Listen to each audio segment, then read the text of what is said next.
It's the 27th of December. This is probably our last Tales from the Pot of the year.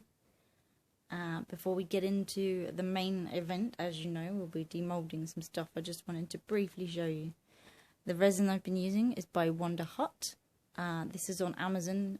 Equal parts of part A and B that you mix together in a silicone cup.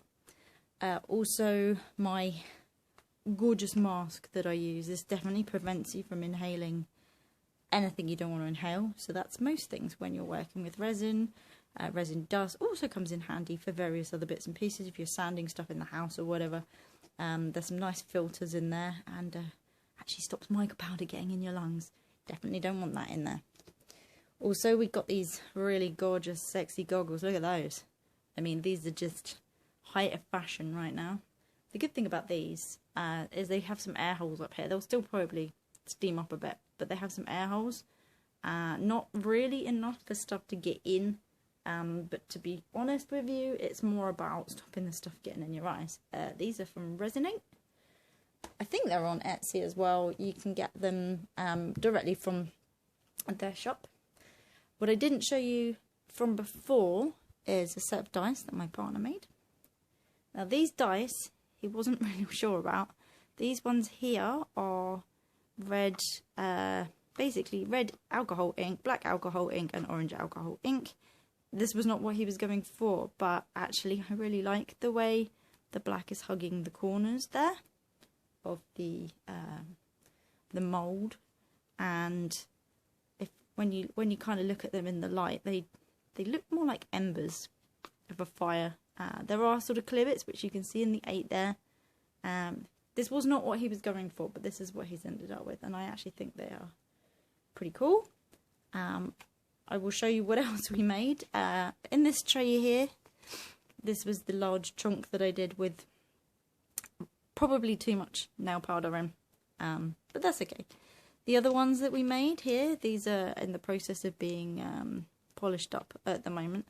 There's a lot going on in these. There's ink, there's mica powder, there's nail powder, there's, what else did I put in here? Oh, there's probably some glitter in here. And then you can see on the end here, the silver. This is the annoying flakes that stick to everything. But we put some of those in there as well. But there's a couple of different colours of nail powders in there. You can see a little bit more clearly on the 6 where they look a bit kind of muddy. She says, can't focus, there we go.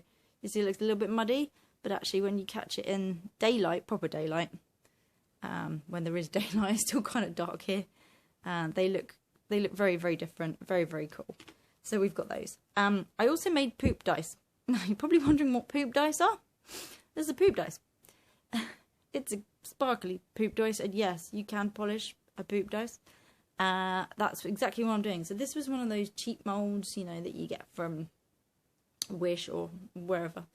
And it doesn't have rounded corners on this end, so I'm having to create my own. It's also not completely, well, you know, you can see here it's not. But also what you can now see, when I'm holding it up to the light like this, is actually it's kind of purple.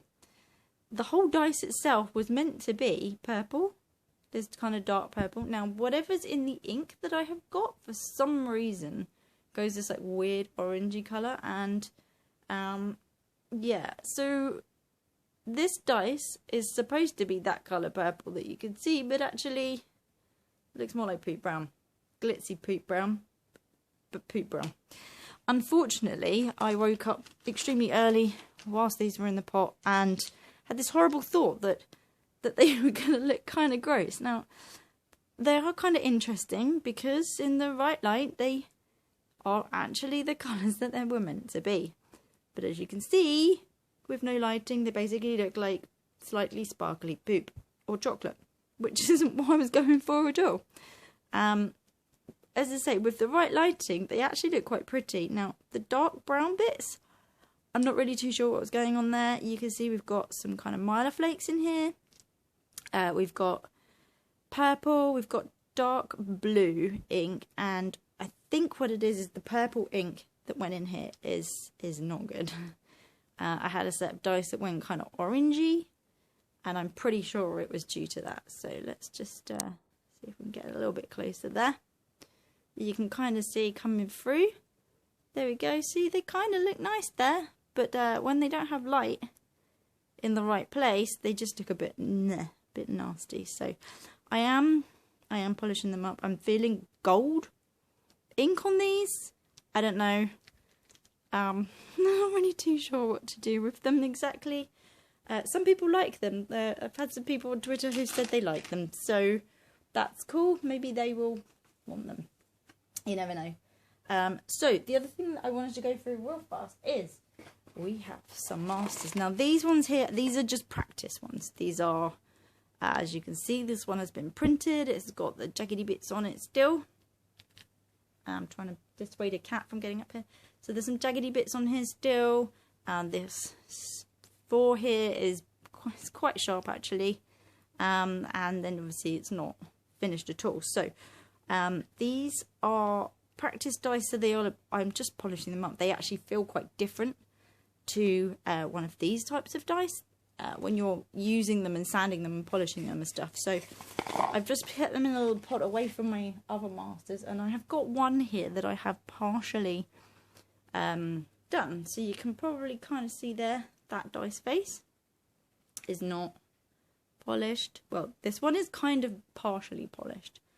And then we have the clear face there, which is, you see that lovely sheen, look at that.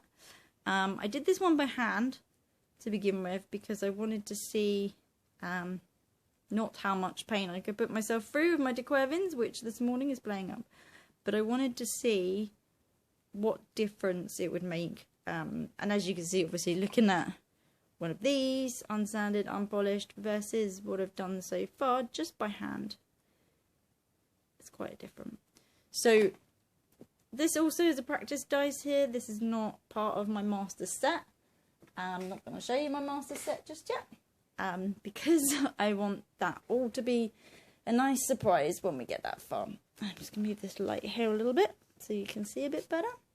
So what I decided to do this week, not make more poop dice, but was polish up some of my masters, or begin polishing some of my masters, and I actually found a little cool thing to do. Now this thing here, you buy bird fat balls in, and this can get quite messy. This is the little pot that I bought for sanding and polishing the dice, and you put your little piece of stuff on there, obviously with water and whatnot, but you can see around the edge here, the water kind of comes spraying off a little bit.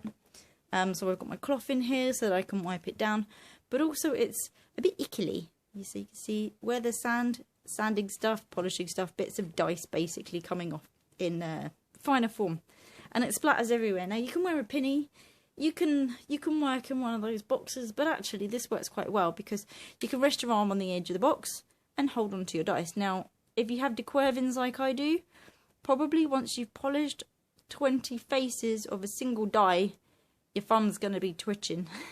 It's going to be quite painful, even though you're physically not doing this on the paper, because you're still having to hold the dice and you're still putting pressure on your thumb there. But actually, I found that having this in the box keeps things a lot cleaner.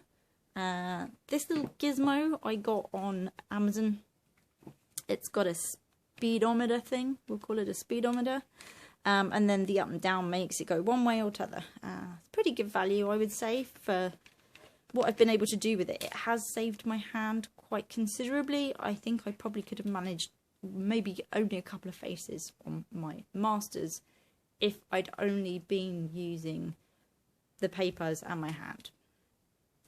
Now on Twitter, they've been doing a bit of a thing with the dice makers on using up leftover stuff, whether it's, you know, Christmas tinsel or whatever. So I already had some of this. It's not really leftovers as such, but it is Christmas related. But I also have this little pot here. Now this little pot here, from when I first started making dice, where you got quite a lot of overpour when you don't really know what you're doing.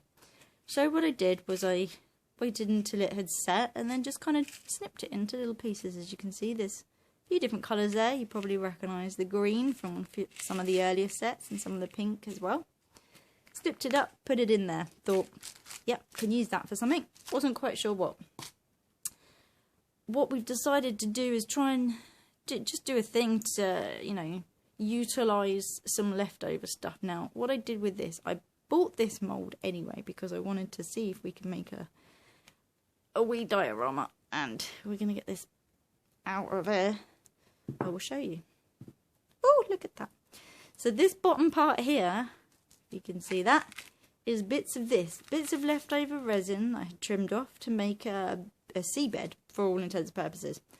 Also in here, there is some of this, I don't know what you'd call it, glitzy, tinsely stuff. It's kind of wrapped around the rock and sort of floating about there. Also wanted to see what happens if you use these. Now, sometimes colour comes off of these things, sometimes it doesn't. And in here, on top of that rock there, looks a bit like a sea anemone actually, is one of these things, and in there is another one, which you can probably see a bit better from the top over there. The other thing I wanted to do is drop in some alcohol ink just into one side to see how far that went and what that looks like. And then I also used some of the advanced white, which I kind of just dropped in with a cocktail stick to see what effect we got inside here. Now, the little stone was just, I don't know what it was. It was something that you'd, oh, there's one in here. Something that you would put in an indoor display of, you know, sort of stones or plant or something. It's just like a sort of slightly weird glittery stone thing. Anyway, that's what's in there. And I put in the spare bits of resin first into the bottom of the mould there. Just left them with a small amount of resin up to about here, just to kind of wiggle it around and get rid of as many bubbles as possible before I started pouring the other stuff in. This is actually kind of cute. I know we have some jellyfish and stuff that my son got. We might be able to use these. I like what the white ink is doing in here. This is quite cool. I think you can probably see this better with nothing behind. There we go. Actually pretty happy with how that came out. I did not use deep pour resin for this. I used the Wonder Heart resin, which I have just over there. And this is what it looks like. I'm pretty pleased with how this has came out. This is basically just going to be like a paperweight now, I guess. But we will definitely do some more with this. I think this thing here, we will be able to put some more things in there. But actually, slowly pouring the stuff in. And you can see the layers of glitter and the wispy bits. And it doesn't look like the colours bled from anything in there. So pretty happy with that.